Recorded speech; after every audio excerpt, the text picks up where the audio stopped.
بسم اللہ الرحمن الرحیم۔ حضرت بی بی آمنہ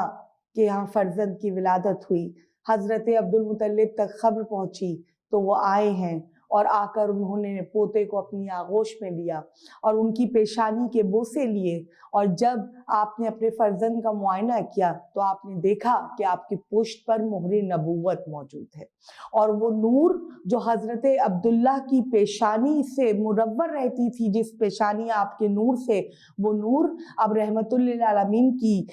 پیشانی مبارک میں سامنے تھا۔ آپ بہت خوش ہوئے، فرزند کو اپنی آغوش میں لیا اور بوسے لینے شروع کیے اور کہا کہ بے شک جو خواب میں نے دیکھا تھا اس خواب کی تعبیر آج پروردگار عالم نے مجھے عطا کر دی، اور پھر فرزند کو حضرت بی بی آمنہ کی آغوش میں دیا گیا۔ ابھی حضرت بی بی آمنہ میں خواب تھی کہ آپ نے دیکھا کہ کچھ نورانی ہستیاں آئی ہیں اور انہوں نے آ کر کہا کہ اے بی بی اپنے فرزند کو 3 دن کے لیے ہمیں دے دیجئے کہ پروردگار عالم نے اپنے محبوب نبی کی زیارت کرنے کا عندیہ دیا ہے۔ تو بس حضرت بی بی آمنہ کی آغوش سے فرزند کو لے جایا گیا، اور پھر جب حضرت بی بی آمنہ بیدار ہوئی اور آپ نے یہ خواب حضرت عبدالمطلب کو بیان کیا اور کہا کہ اس طرح میرا فرزند میرے پاس موجود نہیں ہے اور کچھ نورانی ہستیاں آ کر میرے فرزند کو لے کر چلی گئی ہیں، تو حضرت عبدالمطلب نے کہا اے بی بی آمنہ پریشان نہیں ہو کہ پروردگار عالم نے اپنے محبوب نبی کا جلوہ دیکھنے کے لیے اپنے محبوب نبی کو اپنے پاس بلایا ہے۔ بس حضرت بی بی آمنہ کے 3 دن کا انتظار کیا، اور 3 دن کے بعد وہی نورانی ہستیاں آپ کے عالم خواب میں آئی ہیں، اور وہ واپس آ کر حضرت رسول خدا کو آپ کے پاس چھوڑ کر واپس چلی گئی۔ اور حضرت رسول خدا کی نشو و نما عام بچوں سے بالکل مختلف ہو رہی تھی۔ جس طرح ایک بچہ 1 مہینے میں نشو و نما پاتا ہے، اس طرح رسول خدا نے نشو و نما نہیں پائی، بلکہ 1 دن میں آپ کی نشو و نما ایسے ہوتی تھی کہ جس طرح ایک عام بچے کی 1 مہینے کے اندر ہوتی ہے۔ بہت تیزی سے آپ کی نشو و نما ہو رہی تھی، اور آپ ابھی کچھ ہی برس کے تھے کہ پروردگار عالم کے حکم سے حضرت آمنہ کی بھی رحلت ہو گئی، اور اب حضرت عبدالمطلب ایک کثیر العیال شخص تھے۔ آپ کے ماشاءاللہ 10 بیٹے تھے، تو آپ نے حضرت عبداللہ، حضرت رسول خدا کی کفالت کا بیڑا آپ نے کہا کہ تم اپنے کس چچا کے پاس جانا چاہو گے؟ 10 بیٹے مل کر بیٹھے ہیں، اور حجرہ حضرت عبدالمطلب میں ایک پوری مجلس منعقد ہوئی، ایک محفل منعقد ہوئی کہ حضرت عبداللہ کے اس در یتیم کو کس کی کفالت میں دیا جائے۔ تو رسول خدا نے کہا کہ اللہ کے رسول کے دادا حضرت عبدالمطلب نے کہا کہ اے محمد آپ خود منتخب کیجئے کہ آپ اپنے کس چچا یا اپنے کس تایا کے پاس جانا چاہتے ہیں۔ بس ایک مرتبہ حضرت رسول خدا کے جن کا بہت کم سنی کا عالم تھا، وہ اٹھے اور اٹھ کر جا کر انہوں نے حضرت ابو طالب کی آغوش کو منتخب کیا، اور حضرت ابو طالب کی آغوش پہ جا کر بیٹھ گئے۔ اب بس فیصلہ ہو گیا کہ اب رسول خدا کی پرورش حضرت ابو طالب کریں گے۔ اور دیکھیں ایک مثال سے میں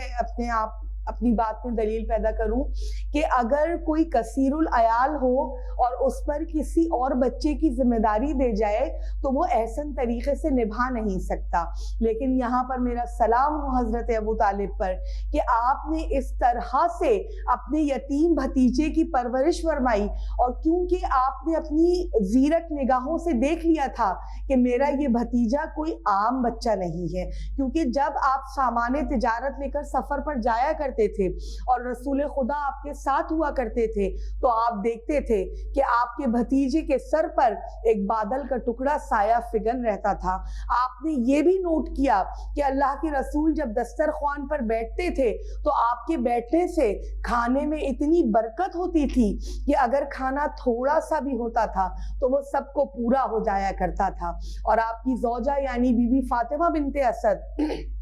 انہوں نے بھی یہ باتیں ان کے علم میں آئیں یہ باتیں کہ آپ نے یہ نوٹ کیا کہ جب محمد دسترخوان پر ہوتے ہیں تو محمد کے بیٹھنے سے کھانے میں برکت ہو جاتی ہے۔ اور پھر آپ نے یہ بھی نوٹ کیا کہ ایک دن آپ کے صحن خانہ میں خرموں کا درخت تھا، تو خرمے گرتے تھے تو بچے چن کر کھا لیا کرتے تھے، اور آپ کے یتیم بھتیجے حضرت رسول خدا کو وہ خرمے بہت پسند تھے۔ تو ایک دن آپ ان کے لیے خرمے چننا بھول گئیں اور محلے کے بچوں نے آ کر سارے خرمے چن لیے۔ اب جب رسول خدا گھر واپس آئے اور کہا کہ چچی جان میرے حصے کے خرمے کہاں ہیں، تو بی بی فاطمہ بنت اسد بہت شرمندہ ہوئی کہ بیٹا آج میں تمہارے لیے خرمے چننا بھول گئی۔ تو آپ نے منظر یہ دیکھا کہ رسول خدا گئے ہیں، کمسنی کا عالم ہے، اور آپ درخت کے نیچے جا کر کھڑے ہوئے اور آپ نے اپنی انگشت شہادت کا اشارہ کیا۔ وہ خرمے کے بوجھ سے لدی ہوئی شاخیں نیچے آ کر جھکی ہیں، اور اللہ کے رسول نے اپنی ضرورت کے مطابق وہ خرمے جمع کیے اور پھر کہا کہ وہ اشارہ کیا اپنی انگشت شہادت کا، اور وہ خرمے کی شاخیں دوبارہ بلندی پر چلی گئیں۔ اب جب یہ منظر بی بی فاطمہ بنت اسد نے دیکھا تو وہ بہت حیران ہوئی، اور جب حضرت ابو طالب رات کو گھر واپس آئے تو آپ نے پورا ماجرا بیان کیا۔ تو حضرت ابو طالب نے تبسم فرمایا اور کہنے لگے اے فاطمہ بنت اسد تم نے آج مشاہدہ کیا ہے، اور میں تو کئی برس سے یہ مشاہدہ کر رہا ہوں۔ میرا بھتیجا یہ کوئی عام انسان نہیں ہے، کوئی عام بچہ نہیں ہے، بلکہ یہ پروردگار عالم کے بھیجے ہوئے نبوت کے سلسلے کا آخری نبی ہے۔ اور بس آپ کی عادات و خصلت کا جب مشاہدہ دونوں شوہر اور زوجہ یعنی حضرت ابو طالب اور ان کی زوجہ بی بی فاطمہ بنت اسد کرتی تو آپ کے مشاہدات کو دیکھ کر، آپ کے معجزات کو دیکھ کر آپ سے خصوصی شفقت فرمایا کرتی۔ اور کیا کہنا، رسول اللہ کہ قبل از ولادت کے معجزات کچھ اور ہیں، ولادت کے بعد کے معجزات کچھ اور ہیں، آپ کے بدنی معجزات کچھ اور ہیں، اور آپ کے ارضی و سماوی معجزات کچھ اور ہیں۔ ابھی 2-3 معجزات میں نے آپ کے بیان کیا آپ لوگوں کے سامنے کہ کس طرح رسول خدا خرمے کا درخت رسول خدا کی خدمت میں خود جھک کر آیا، اور رسول خدا نے اپنے ہاتھوں سے خرمے توڑے ہیں اور خرمے کا درخت واپس چلا گیا۔ اب وقت وہ آیا کہ جب اللہ کے رسول نے اللہ کے حکم سے دعوت ذوالعشیرہ کا انعقاد کیا ہے، اور دعوت ذوالعشیرہ سے پہلے بھی آپ اپنی عادات اور اپنی اخلاق کی وجہ سے آپ کو صادق اور امین کہا جاتا تھا۔ بڑی بات ہے کہ جو آپ کو نہ ماننے والے تھے اور جو آپ کو ناپسند، نعوذ باللہ ناپسند فرمایا کرتے تھے، وہ بھی آپ کو صادق اور امین کہا کرتے تھے۔ اور کیا کہنا، جب دعوت ذوالعشیرہ کا انعقاد ہوا ہے اور اللہ کے رسول نے تمام تر احباب کو، اپنے اعزاء کو، اپنے احباب کو اور کل عرب کو ایک دعوت عام دی، تو انبیاء تو معجزہ بعد میں دکھایا کرتے تھے۔ اللہ کے رسول نے نبوت عطا ہونے سے پہلے معجزہ دکھایا، اور فقط ایک بکرا تھا اور کچھ روٹیاں تھیں، لیکن اس کھانے میں پروردگار عالم نے اتنی برکت دی کہ اہل عرب آتے رہے اور سیر ہو کر جاتے رہے۔ اور بس دعوت ذوالعشیرہ میں 3 دن تک آتے رہے اہل عرب، اور آپ نے کہا کہ کیا تم مجھے صادق اور امین مانتے ہو؟ تو تمام مجمع نے یک زبان ہو کر کہا کہ ہاں یا رسول اللہ، ہم آپ کو صادق اور امین مانتے ہیں۔ کہنے لگے